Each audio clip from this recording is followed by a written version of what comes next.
Hot and cold fluid mixing is a common case study in many industries.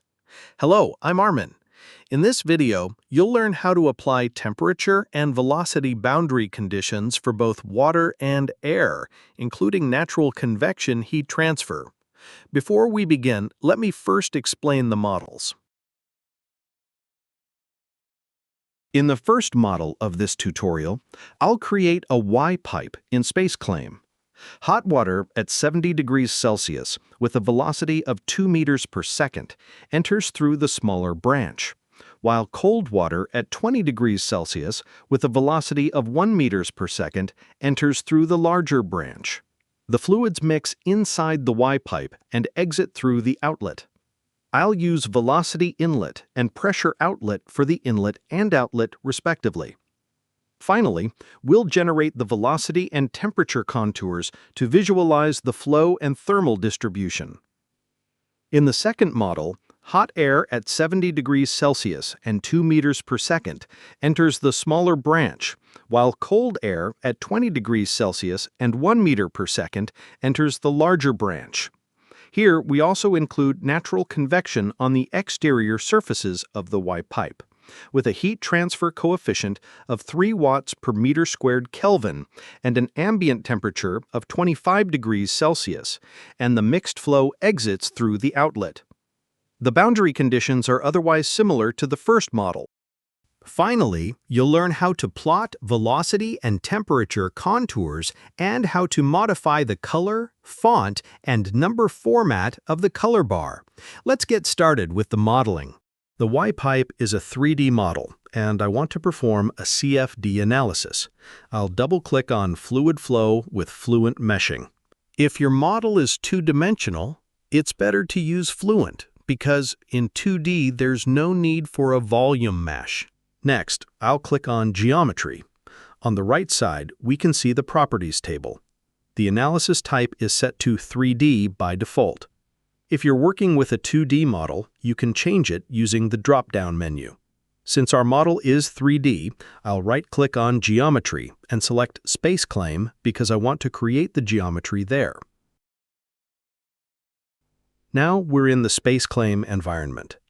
To draw the Y pipe, I'll start by sketching the 2D profile of the pipe. I'll select the Line tool and click on Plan View to orient the sketch properly. Clicking on the origin, I'll draw a 400 mm line, which will be the main body line.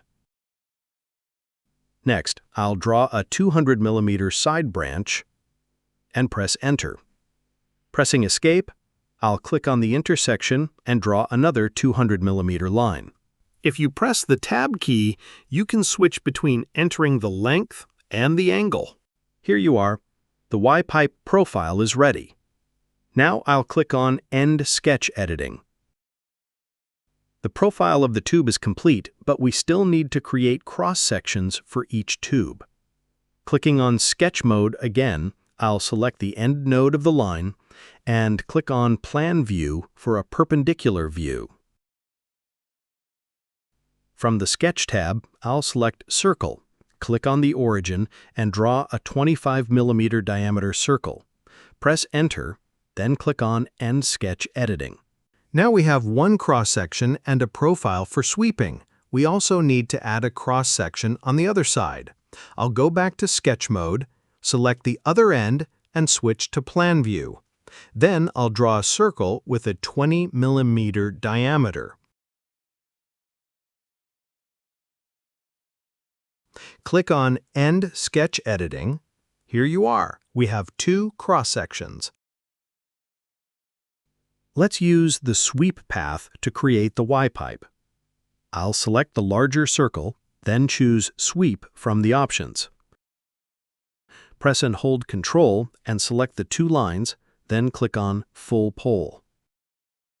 Here you are. The first branch is created. Now I'll sweep the second branch. Click on the smaller circle, select Sweep, choose the path line, and hit Full Pole. Now we have both branches of the Y pipe.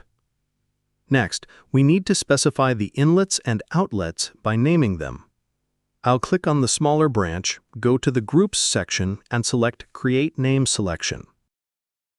Let's name it Inlet Hot, since hot fluid enters through this branch. Then I'll click on the larger branch, create another name selection, and name it Inlet Cold.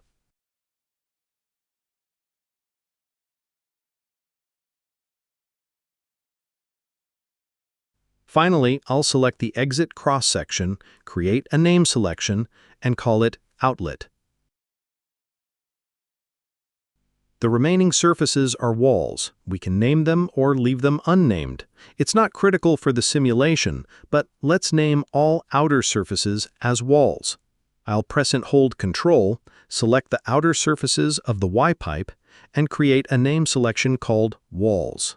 It's important to name the inlet and outlet surfaces, because if they remain unnamed, Fluent will treat them as walls by default. The geometry is now complete, and we can close SpaceClaim. The next step is generating a proper mesh for our Y-pipe. I'll double-click on the mesh cell, and the Fluent meshing window will open.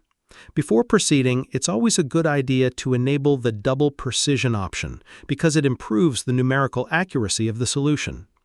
In this step, we also need to specify how many CPU processors to use. For example, I'll enter 8, so the simulation will run on 8 processors depending on the capabilities of my computer. Once that's set, I'll click Start.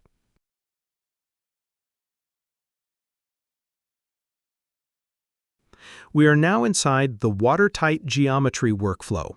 First, I'll import the geometry and confirm the import. Since I don't want to apply any local mesh controls at this stage, I'll simply click Update and move to the next step. In the Generate Surface Mesh section, we need to specify the maximum and minimum element sizes as well as the growth rate. The default maximum element size is too coarse for this geometry, so I'll reduce it to 10 millimeters and check the mesh in the graphics window. Let's try 5 millimeters instead. That looks much better and gives us a decent mesh. I'll leave the other parameters at their default values and then generate the surface mesh. Of course, in a real simulation, a mesh independence study would be required, but since this is a tutorial, I'll keep it simple. Once the surface mesh is ready, the next step is to describe the geometry. Our model consists only of a fluid domain and no solids, so I'll select Fluid Region Only and keep the rest of the settings as default. Clicking Describe finalizes the geometry description. In the Update Boundaries section, we need to assign boundary conditions. The software correctly identified the inlets from the name selections we created earlier, but the outlet wasn't recognized because of a small typo. I can fix this by manually setting it as a pressure outlet. The remaining surfaces are already recognized as walls. With that corrected, I'll click Update Boundaries. Next, we define the fluid region. Since there is only one region, it is automatically set as fluid, and I'll confirm by clicking Update Region. After that, I'll move on to boundary layers. By default, Fluent generates 3 boundary layers. That's fine for this example, but you can always increase or decrease the number depending on your needs. I'll keep the default and add all boundary layers. Now we can generate the volume mesh. Fluent offers several options, including tetrahedral, hex core, polyhedra, and polyhex core. For this simulation, polyhex core is the best option because it combines a structured mesh in the core with polyhedral cells near the walls, giving both accuracy and efficiency. If needed, you can also activate the conformal mesh option with 1/8 octave transition, but I won't enable it here. Clicking Generate will create the final mesh. The mesh has been generated successfully. The quality metric shows a minimum value of 0.38, which is well above the acceptable threshold of 0.15. This means we have a very decent mesh. As expected, the core of the geometry is filled with structured cells due to the polyhex core method. Everything looks good, and we can now close the meshing window and move forward to the setup in Fluent.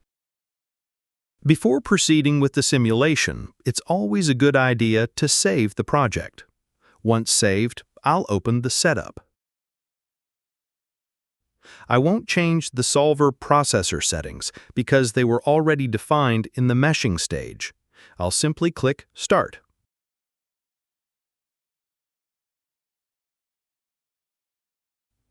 In the setup window, we need to define the materials, boundary conditions, and solver models for the simulation. I'll expand the model tree from the outline view to see all available functions. For the flow model, we can choose between laminar and turbulent. This depends on the Reynolds number and the physics of the case.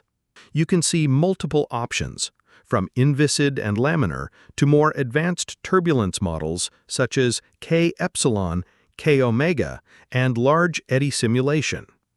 For most engineering applications, especially when mixing internal and external flows, the K-omega SST model is a reliable choice, so I'll leave it as the default and confirm with OK.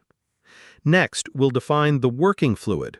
Expanding the materials section, we see two categories, fluid and solid.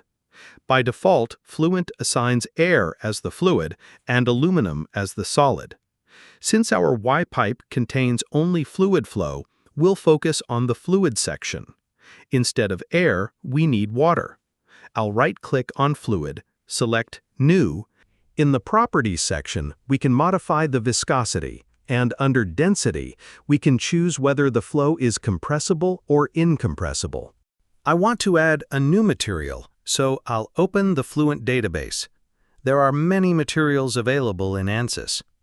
From the list, I'll select Liquid Water and click Copy. Then I'll close the database window, and finally, I'll close the material window. If we expand the fluid material list, we can see that both air and water are listed.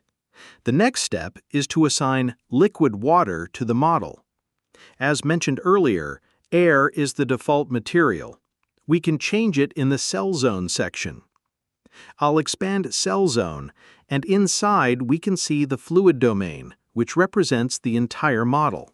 I'll expand the Fluid section, and we can see a single fluid region.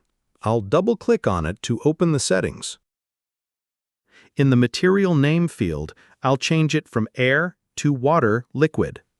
The reference frame option is also available here, but we don't need it since the model does not involve rotating machinery such as turbines or propellers. I'll apply the change and close the window. Now we can define the boundary conditions. Expanding the Boundary Conditions section, we see four boundaries: wall, internal, inlet, and outlet. Wall and internal surfaces are standard defaults, while the inlets and outlet were created earlier in SpaceClaim using named selections. Expanding the Inlet section shows two boundaries, Inlet Cold and Inlet Hot. Let's start with Inlet Cold. Double-clicking on it opens the Boundary Condition panel. Here we can define the velocity magnitude, but temperature is not yet available. To enable thermal boundary conditions, we need to activate the energy equation. I'll go back to the Models section, open Energy, check the box to activate it, and confirm with OK. Now when I return to the Inlet boundary settings, the Thermal tab is available. For Inlet Cold, I'll specify a velocity of 1 meter per second and a temperature of 20 degrees Celsius. Since the default unit for temperature is Kelvin, I'll change it for convenience. I'll navigate to the Domain tab and click on Units. Then I'll select Temperature from the Quantities list and choose Celsius as the unit. After closing the window, all temperatures will now be displayed in Celsius. I'll type 20 and click Apply. This sets the first fluid inlet with a velocity of 1 meter per second and a temperature of 20 degrees Celsius. Next, I'll set up the inlet hot boundary condition. Double-click on it, set the velocity magnitude to 2 meters per second, then go to the Thermal tab and set the temperature to 70 degrees Celsius. Click Apply and close the window. Sometimes, depending on the case, we may need to use other boundary conditions like pressure inlet or mass flow inlet. To change the type, simply right-click on the inlet boundary condition and select the desired inlet from the list. Now let's move on to the outlet. Expanding it, we can see it's already set to pressure outlet by default. Double-click to review the settings. The gauge pressure is 0, which corresponds to atmospheric pressure. Under the Thermal tab, you'll notice the backflow total temperature. This value is only used if fluid flows back into the domain. Currently, it's set to 26.85 degrees Celsius. We can also suppress reverse flow by checking the box, but for now, I'll leave it as default. Next, let's check the solution methods. Double-click on Methods, and you'll see the available schemes and spatial discretization options. For most simulations, the default solution methods are sufficient, since second-order discretization provides good accuracy. Therefore, I'll leave them unchanged.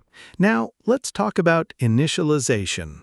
Every simulation requires initial values before the calculation can begin. We can choose between hybrid and standard initialization methods. Hybrid works well for most cases since it provides good starting values. So, I'll select it and click Initialize. In the console, we can see that the residuals have not reached 1e-6.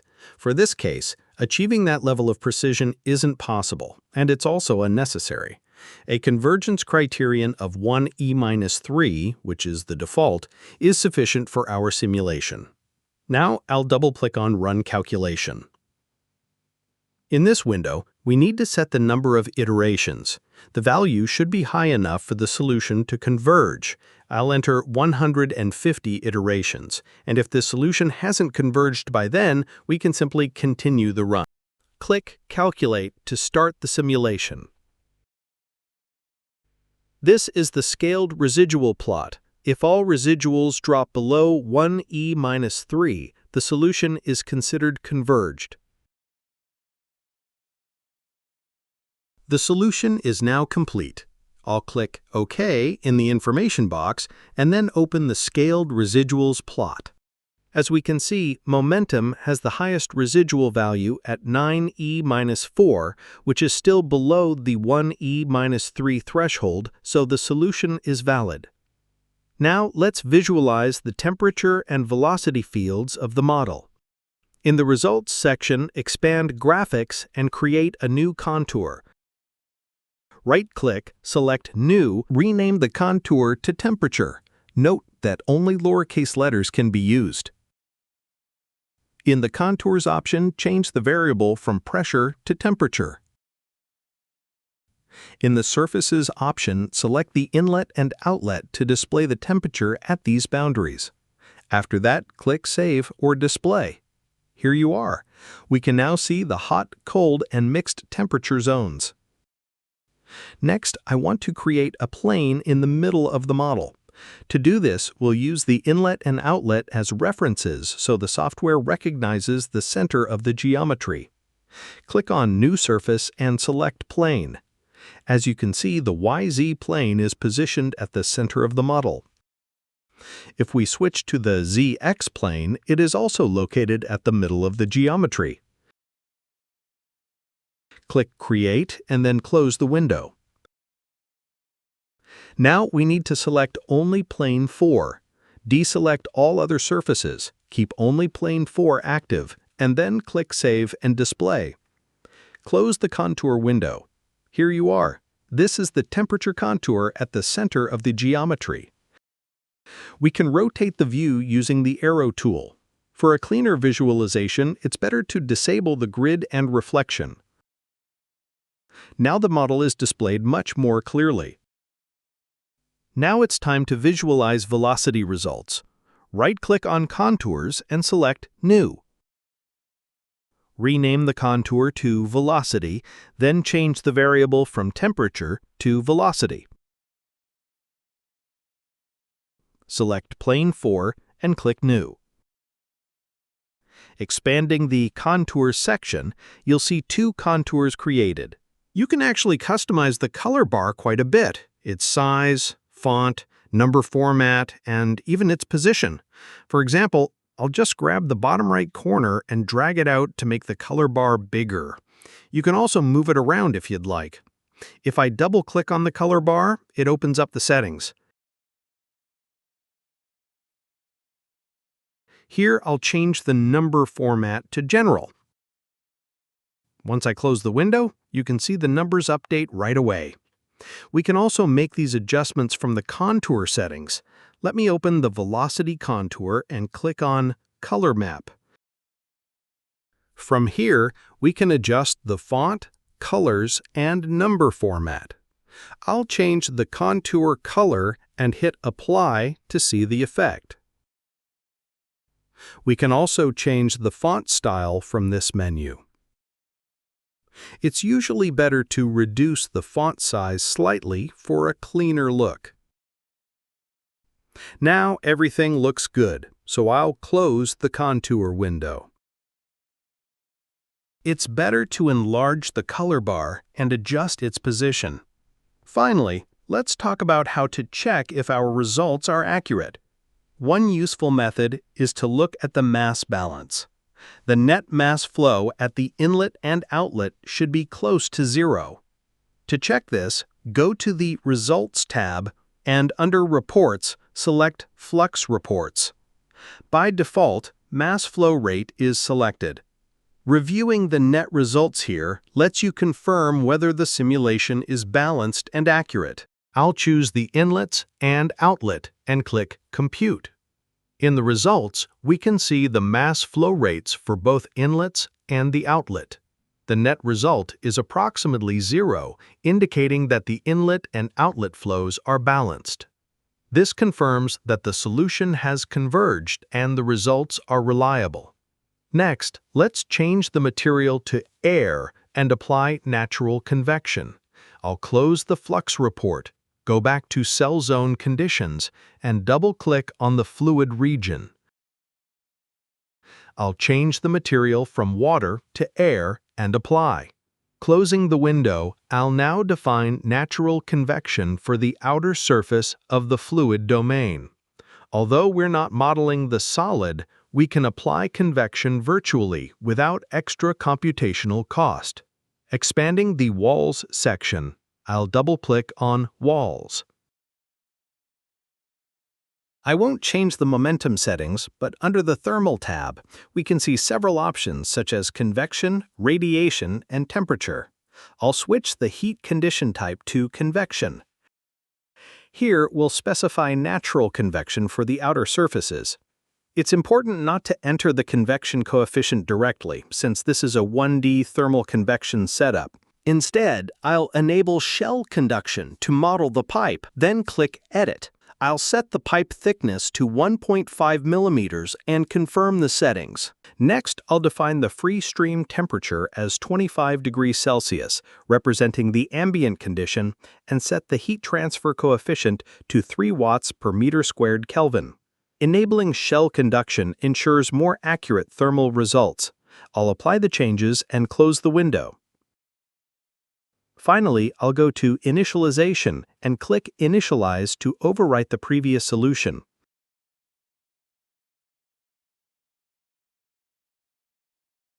Then move to Run Calculation, click Calculate, and wait for the solution to complete.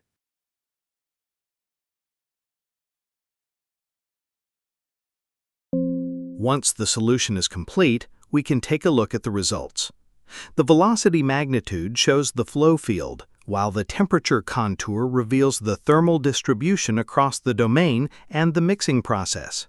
As I mentioned earlier, you can also adjust the view by using the navigator arrows. This makes it easier to rotate or reposition the model and see the results from different angles. This concludes the tutorial. Thank you for watching, and if you found this helpful, please like the video and subscribe to my channel for more ANSYS Fluent tutorials.